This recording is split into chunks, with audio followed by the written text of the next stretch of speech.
কোনো ব্যক্তি যদি এমন নিয়ত করে যে আমি এই কালে বিবাহ বন্ধনে আবদ্ধ হব না, আমি পরকালে বিবাহ করব, এই জন্য যদি কোনো ব্যক্তি বিবাহ থেকে বিরত থাকে, তাহলে তার বিরত থাকাটা শরীয়তে জায়েজ আছে কিনা?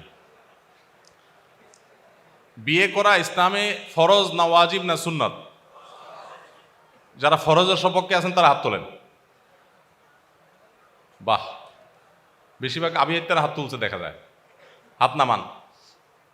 দেখুন, বিবাহ এটা সব সময় ফরজও না, সব সময় ওয়াজিবও না, সবসময় সুন্নতও না। সাধারণ সময়ে বিবাহ করা সুন্নত। সাধারণ সময় বিবাহ করা কি?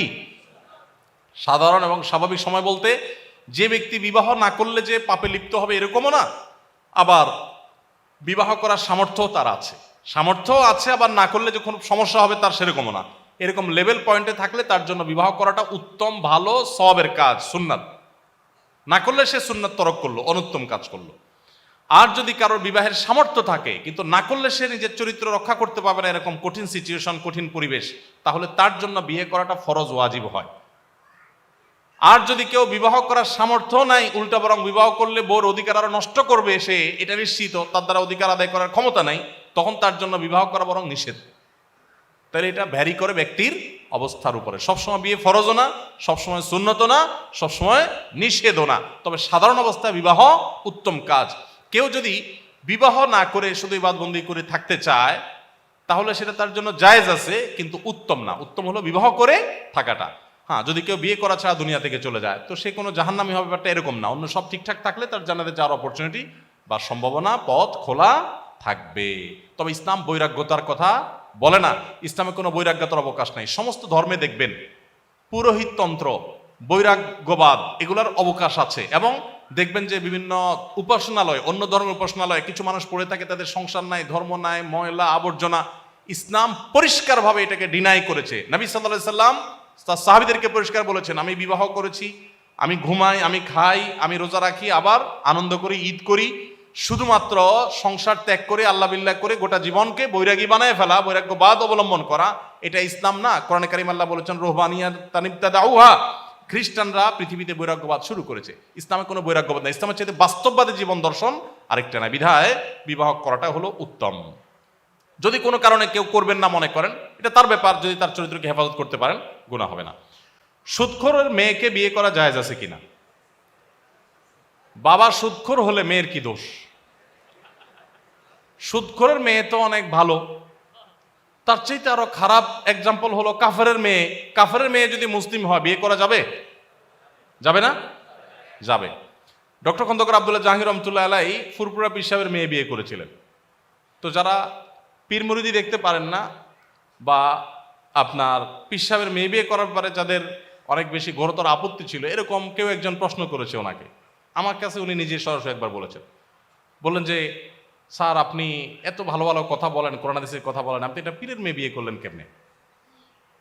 তো স্যার বললেন যে ভাই, কোরআন হাদিসে কোথাও পীরের মেয়ে বিয়ে করা যাবে না, এটা যদি আমি জানতাম তো অবশ্যই করতাম না, এখন আপনি দেখা দিলে আমি বাদ দিয়ে দেই। তখন স্যার প্রসঙ্গত বললেন যে দেখেন, রাসূল আকরাম সাল্লাল্লাহু আলাইহি সাল্লাম আবু সুফিয়ান যখন অমুসলিম তখন তার মেয়ে বিয়ে করছেন, আর আমি পীরের মেয়ে বিয়ে করছি।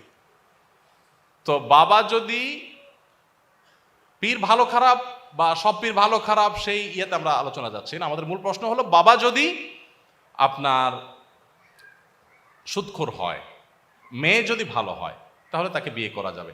এখনকার যুগে মেয়েকে দেখে যতটা বিয়ে করে ছেলেরা, তার চাইতে বাপকে বেশি দেখে। বাপকে দেখে না বললে ভালো হয়, বাপের টাকা দেখে, বাপের অবস্থান দেখে, তাই না?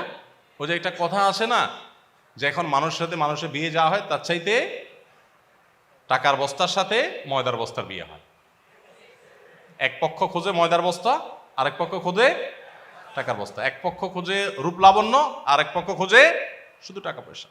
নবী সাল্লাল্লাহু আলাইহি সাল্লাম বিয়ে কি দেখে করার জন্য বলেছেন? ফাজফার বিজাতিদ দ্বীন, তুমি যে মেয়েটাকে বিয়ে করবা ওর ধার্মিকতা দেখো, ওর বাপ কি করছে এটা তো তোমার বিষয় না, বিষয় হলো এই মেয়েটা কেমন। এখন আমাদের অনেকেরই চিন্তা হলো যে দুধ মেয়ে যাতা হোক, বাপের টাকা চাই, ছেলে যাতা হোক, সরকারি চাকরি চাই। তো এই কারণে আমাদের সংসারগুলোতে শান্তি হচ্ছে না। আমার ছোট ভাই পালিয়ে একা বিবাহ করেছে, উভয় পরিবারে জানে না, এবং যেখানে থাকে তার আশপাশে কেউও জানে না। শরীয়তে দৃষ্টিতে কেমন? বিয়েটা কি ভালো কাজ না খারাপ কাজ? তো পালাপালি তো মানুষ চুরি করলে করে, কি বলেন? পলাপলি করে মানুষ, লুকোচুরি করে, ভালো কাজে না খারাপ কাজে? বাপের বেটা যদি হয় তাহলে বিয়ে তো করতে হবে বুক ফুলে। এখানে চুরি করাকরি করবে কেন? চুরি করাকরি করে তো লক্ষণ ভালো না। আল্লাহ তাআলা বিবাহ করানোটাকে অভিভাবকদের দায়িত্ব দিয়েছেন। হ্যাঁ, অভিভাবক যদি সকল সীমানা ছাড়িয়ে যায়, ছেলে মেয়েকে বুড়ো বানায় ফেলতেছে, তারপরে বিয়ে দিবে না, তখন আপনি এলাকার ইমাম সাহেবকে অভিভাবক বানায়, মান্যগণ্য মুরব্বীদের অভিভাবক বানায় বিয়ে করে ফেলবেন।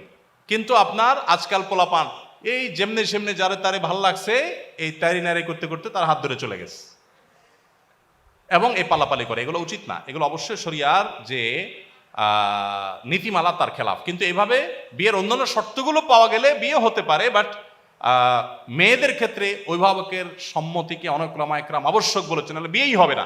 হানাফি মাযহাব অনুযায়ী যদিও হয়ে যাবে, অন্যান্য ওলামা একরাম অনেকে নিষেধ করেছেন। অভিভাবকদের মাধ্যমে বিয়ে সম্পাদন করাটাই হলো অধিকতর উত্তম। যত কষ্ট হোক সবর করা উচিত, তাদেরকে বোঝানো উচিত।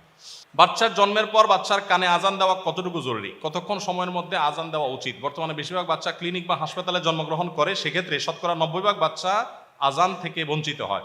ক্লিনিক কর্তৃপক্ষ সবাইকে বিষয়টি নিয়ে সচেতন করতে আমাদের করণীয় জানতে চাই।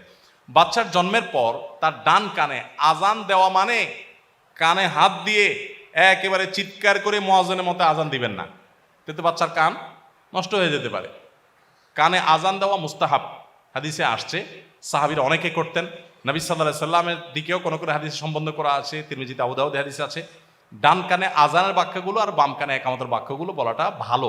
জীবনের শুরুতে তাওহীদের বাণী তার কানে দিয়ে দেওয়া, এটা উত্তম। কিন্তু কোনো কারণে কেউ না করতে পারলে কোনো অসুবিধা নেই। এখন কথা হলো যে সময়সীমা কতটুকু? সময়সীমা হলো জন্মের পরপর যত তাড়াতাড়ি সম্ভব। অনেক উলামায়ে কেরাম, সৌদি আরবের বিন বাজ রাহমাতুল্লাহ আলাইহি 7ম দিনের কথা বলেছেন। তার মানে আপনি সে পর্যন্ত অপশন নিতে পারেন। এরপরে বাচ্চা যদি একবারে ডাগর বুড়া হয়ে যায় তখন তো আর দরকার নেই। ছোট থাকতে যত আগে দেওয়া যায় তত ভালো, তবে জন্মের পরপর দেওয়ার কথা ওলামায়ে কেরাম বলেছেন। এরপর অনেকদিন হয়ে গেলে এরপরে এটা আর সেই গুরুত্ব থাকে না। তবে কোনো কারণে মিস হলে কোনো অসুবিধা নেই, কারণ এটা ফরজ কিংবা ওয়াজিব না। আস-সুন্নাহ ফাউন্ডেশন, উম্মার স্বার্থে সুন্নাহর সাথে।